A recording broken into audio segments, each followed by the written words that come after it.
Here's something worth thinking about. Research has found that brief, casual conversations with strangers, what we call small talk, can measurably improve your mood, your sense of belonging, and how well your brain works for the rest of the day. And yet, surveys consistently show that small talk is one of the most anxiety-inducing social situations people face. So today, we're going to figure out why and what to do about it. Welcome back to Slow Sip English. I'm Sophie, and this is the podcast where we have warm, natural conversations in English designed for learners who want to improve in a relaxed, real-world way. I'm joined, as always, by Tom. Hey everyone, really glad to be here. And Sophie, I'll admit, that opening made me feel slightly seen, because small talk genuinely does make me nervous. It's actually very common, Tom, and that's exactly what this episode is about. Small talk. What it is, why it feels uncomfortable, how it works differently across cultures, and how to get better at it. Right, Tom, let's start with the basics.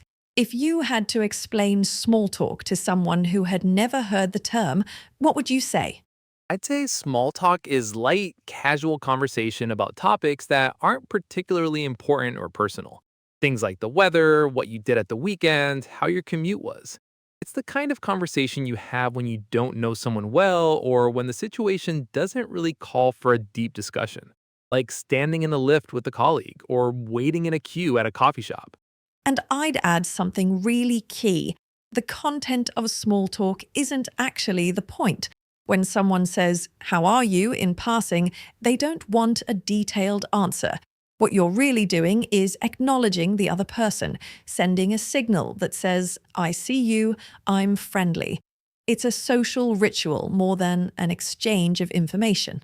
That reframe is so useful. People get anxious because they feel they need to be interesting or witty. But if it's just a social signal, like a friendly nod in verbal form, that takes the pressure off completely.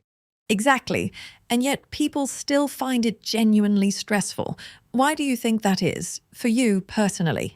For me, it's the fear of the awkward silence. You say something, they respond, and then there's just nothing.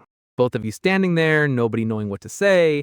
I find that moment almost physically uncomfortable. My brain goes blank, and whatever comes out usually sounds a bit strange. I completely understand that. And for language learners, there's an extra layer. When you're speaking in your second or third language, you're already using a lot of mental energy to process and respond. Add the social pressure of a spontaneous, unscripted conversation, and it can feel genuinely overwhelming. I've seen that firsthand. I've had colleagues who were articulate in their own language, but went quiet in casual English situations. Not because they couldn't speak English, it's that the spontaneous, unplanned stuff is actually some of the hardest to navigate in a second language. Absolutely. You can prepare for a presentation or a formal email. Small talk, by definition, is unscripted. You can't rehearse it word for word. So there's always an element of improvisation, and that's what makes it feel risky. And culture plays a huge role too, right? Like small talk doesn't look the same everywhere. This is one of my favorite things to talk about. In British culture, small talk is absolutely everywhere, and it is very much expected. The weather is the ultimate go-to, and I know that sounds like a cliché, but it genuinely is something we reach for constantly. Not because we find it fascinating, but because it's safe. It's neutral. Nobody can take offense at a comment about drizzle. Americans do a lot of small talk too, with a different energy. Lots of upfront enthusiasm. Oh wow, that's amazing, even with strangers, which can seem a bit much to people from other cultures. Like, are they really that excited, or is it just a default setting? Yes, and British small talk is more understated. We are comfortable with gentle self-deprecation, a dry comment about the queue, or a shared moan about the train being late, bonding through mild complaint rather than enthusiasm. And then there are cultures where small talk just doesn't exist in the same form. A colleague from Finland told me that in Finnish culture, comfortable silence between people actually signals trust. You don't need to fill the space. The idea that you'd feel obliged to chat to a stranger in a lift was genuinely alien to her. I find that beautiful. It shows that our relationship with silence is just as culturally shaped as our relationship with words. In many English-speaking contexts, silence with a near stranger feels uncomfortable, but in other cultures, rushing to speak can feel intrusive. So, for anyone who comes from a culture where quiet is the norm, knowing that small talk is a separate social skill with its own rules can be really liberating. It's not about personality, it's about learning the local code. And once you see it as a learnable skill rather than a natural gift, it becomes far less intimidating. Do you have a personal small talk story, a time it went really well or spectacularly badly? Oh, I have a great bad one. When I first moved to London, I was still getting used to British conversation. A colleague said to me very casually, "Not bad out today, is it?" I panicked. I didn't know if it was a question or a statement, so I just said, "I agree," which doesn't even make grammatical sense. The person smiled politely and walked away. I thought about it for 3 days. Oh, Tom, but I agree conveys the right feeling, even if the words are a little unusual, and I guarantee that person forgot about it within about 40 seconds. Probably, but that's the thing. The anxiety lives entirely inside your own head. The other person is almost always fine. What about you? Any small talk memories that stand out?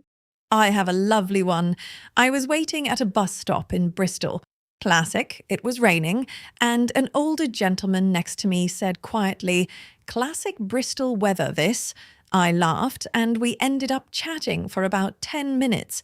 He'd lived there his whole life and told me wonderful stories about how different the neighborhood used to look. A complete stranger, a shared grumble about the rain, and 10 really warm minutes. That's the best version of it. Small talk opens a door to something real. It's the beginning, not the end. How you move from stranger to acquaintance and sometimes to something more.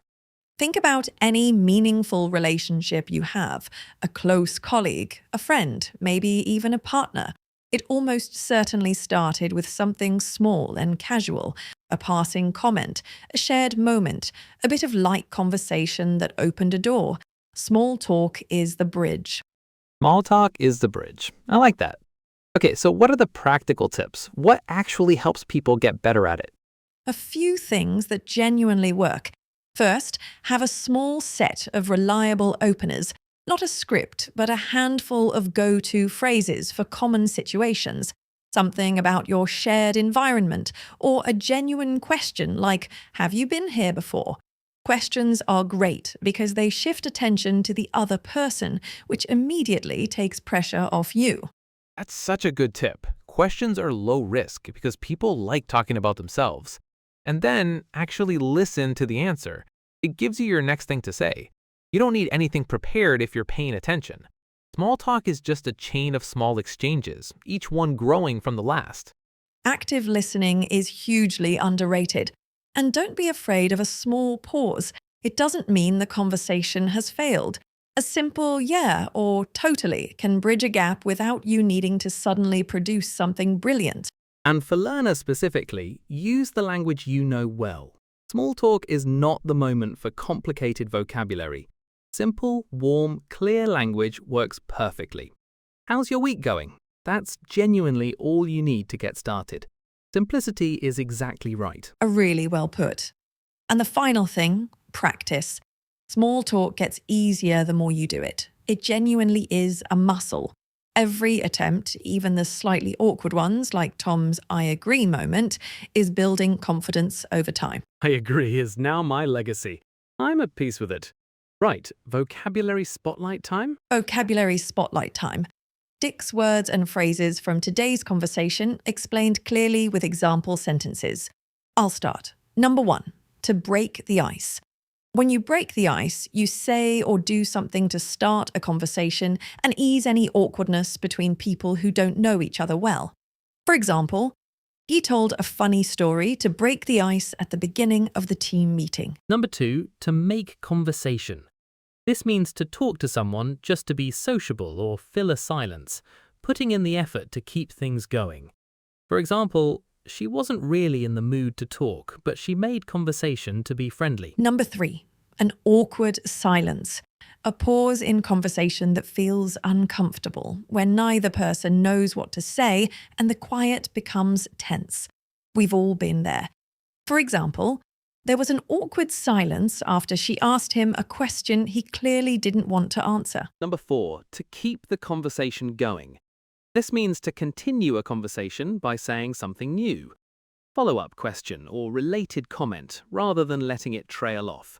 For example, I asked about his weekend just to keep the conversation going while we waited. Number 5, a safe topic.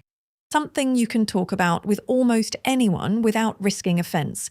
Whether food, travel, sport, classic, safe topics. They're reliable precisely because they're neutral. For example, when I'm not sure what to say, I stick to safe topics like the journey or the food. And number 6, to have a way with words. If someone has a way with words, they naturally find the right thing to say and people enjoy talking with them. It's a compliment. For example, my manager always has a way with words. She can make even a difficult conversation feel comfortable. 6 brilliant phrases to break the ice, to make conversation, an awkward silence, to keep the conversation going, a safe topic, and to have a way with words. You try to use at least one of them this week. Now it's over to you for 3 reflection questions.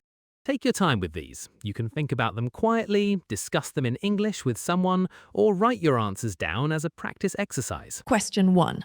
How do you feel about small talk in English? Do you find it easy and natural, or does it make you nervous? Has that feeling changed as your English has improved? Question 2.